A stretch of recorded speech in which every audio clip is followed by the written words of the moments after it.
ابو ہریرہ رضی اللہ تعالیٰ عنہ فرماتے ہیں، صحیح مسلم کی حدیث ہے، ایک دن رسول اللہ صلی اللہ علیہ وسلم ہمارے درمیان کھڑے ہوئے اور خیانت کا ذکر کیا۔ آپ صلی اللہ علیہ وسلم نے خیانت کو اور خیانت کے سلسلہ میں جو کام بھی ہوا اسے بہت بڑا گناہ بتایا۔ پھر آپ نے فرمایا، میں تم میں سے کسی کو اس حالت میں نہ پاؤں کہ وہ قیامت کے دن آئے اور اس کی گردن پر ایک اونٹ سوار ہو اور وہ بڑبڑا رہا ہو، وہ کہے، اے اللہ کے رسول میری مدد کیجئے۔ میں کہہ دوں کہ میں تیرے لیے کوئی اختیار نہیں رکھتا، میں تو تجھے پہنچا چکا۔ میں تم میں سے کسی کو اس حال میں نہ پاؤں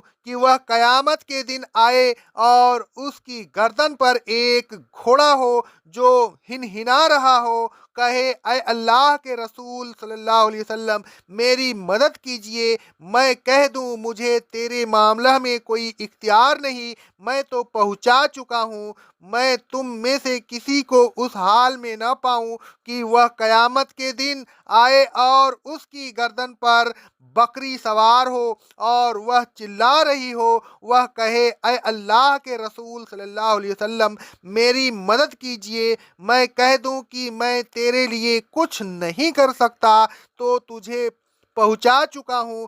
میں تم میں سے کسی کو اس حال میں نہ پاؤں کہ وہ قیامت کے دن آئے اور اس کی گردن پر کوئی جاندار چیز سوار ہو جو چیخ رہی ہو، وہ کہے، اے اللہ کے رسول صلی اللہ علیہ وسلم میری مدد کیجئے۔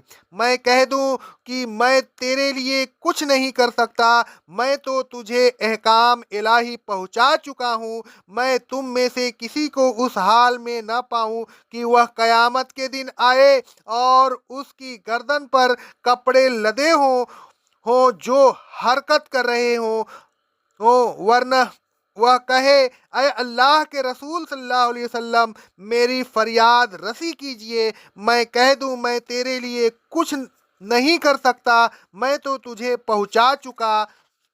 میں تم میں سے کسی کو اس حال میں نہ پاؤں کہ وہ قیامت کے دن آئے اور اس کی گردن پر سونا چاندی لدا ہوا ہو، وہ کہے، اے اللہ کے رسول صلی اللہ علیہ وسلم میری مدد کیجئے۔ میں کہہ دوں کہ میں تیرے لیے کچھ نہیں کر سکتا، میں تو تجھے پہنچا چکا ہوں۔ یعنی احکام